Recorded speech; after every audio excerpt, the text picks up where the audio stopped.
Darryn Peterson, ladies and gentlemen, will be your number one pick come June 2026. Last night we had one of the most anticipated games of this college basketball season so far. I was definitely tuned in. We got the number one pick versus possibly the number two, number three pick in AJ DeMonsta and Darryn Peterson. I thought this game was going to go a little bit better, I'm not going to lie, but I think we saw some good stuff from both sides. I think we saw some bad stuff from both sides, especially on AJ's side, but let's get into it. We're going to start off, obviously, with the number one pick, Darryn Peterson, and I mean, that first half was, he looked like probably the best guard that I've seen with my own two eyes in college since like John Wall. Seriously, he's a problem. Can score from all three levels. He was playing really, really solid defense. Came up with some two early steals. One of them on AJ. He gets the steal, comes out on the left wing, waves off a screen, got AJ on him, and gets to his midi pull up. It was a beautiful sight to see. And he definitely shut down the noise and the conversations for him being the number one pick yesterday. Offensive game is just so polished, bro. I'm at a loss for words. It's amazing how he just gets to his spots, catch and shoot, midi pull up. You even saw in the game a poster over about 2-3 BYU Cougars, and it surprised me. I knew he had bounce, but I didn't know he had bounce like that. Even outside of his scoring, he's a good passer. He has good vision.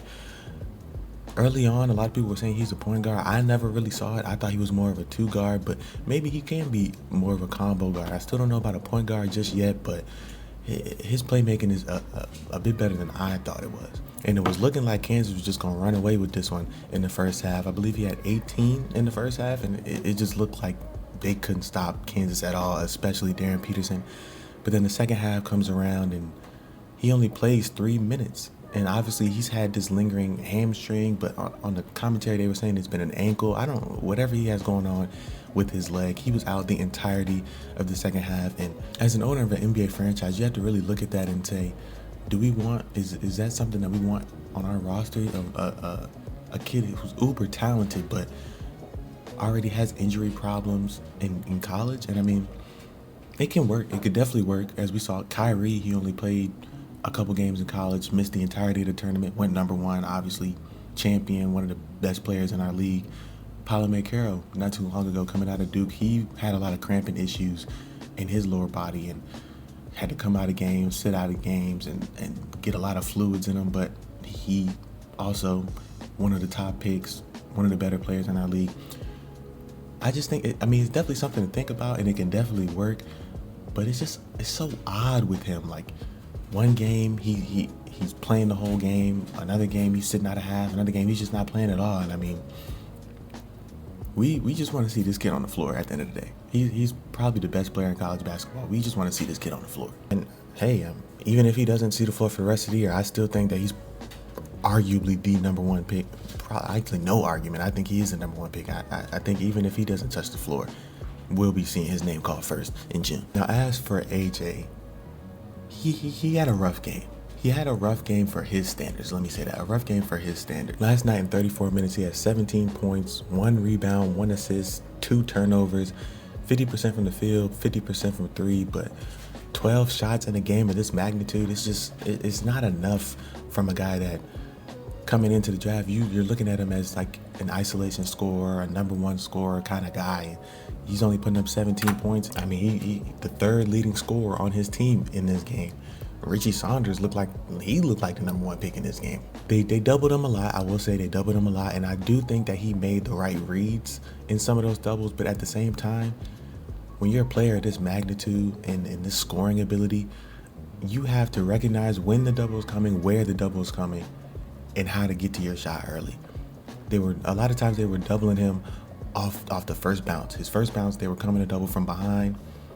And we've seen him rise up over one guy, two guys plenty of times. I think he could have got a lot of his shots from getting into the post, one dribble to the inside, and just rise up over that one defender that's right in front of you. That defender to the side is not really going to do too much for you at 6'9".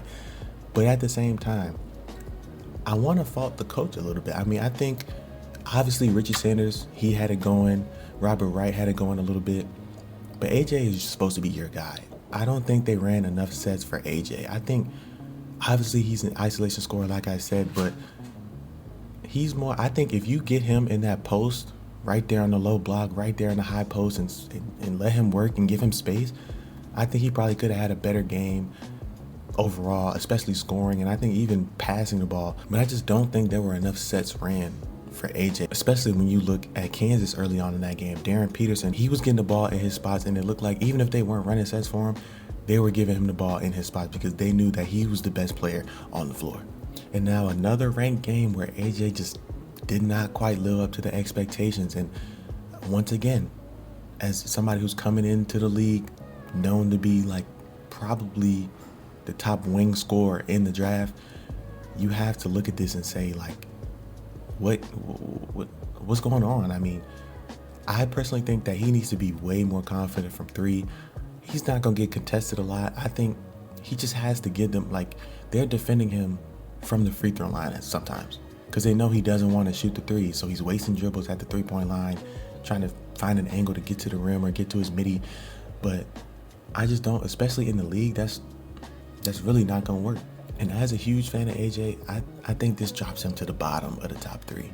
I mean, Cameron Boozer, he hasn't had a bad game in 3 months. Obviously, we know who and what Darryn Peterson is. I think there's still some questions out on AJ, especially on the defensive end. On the defensive end, a lot of times he looked lazy. Even guarding Darryn Peterson, you would think that he would rise to the challenge, but he just looked lazy. Like he doesn't enjoy defense. He doesn't, get down in the stands. He doesn't really he doesn't want to play defense. That's what it looks like. It looks like he just wants to score. Maybe him having a rough scoring night didn't really give him the effort on defense, but you can't be a guy that only gives effort on defense when you're scoring. Especially at 6'9", when you have that kind of size. He has good size to be a solid defender. He just has to put in the effort at this point. Even with the criticisms and the questions, bro, this is still one of the best drafts that we're gonna have in recent years, especially all these freshmen. I mean, I think the first probably 12 picks, 11 of the first 12 picks are gonna be freshmen, probably even more. I mean, these guys, these freshmen are crazy, bro. I'm not gonna lie to you. I'm really looking forward to where these guys go in the NBA and how they pan out. But yeah, man, if you enjoyed this video, make sure you like up, sub up. We almost at 500 subs, man. I appreciate everybody that's been tuning in and showing love. Comment, let me know what you think about this draft, or Darryn Peterson or AJ DeBonsta, anything. Let me know what y'all think.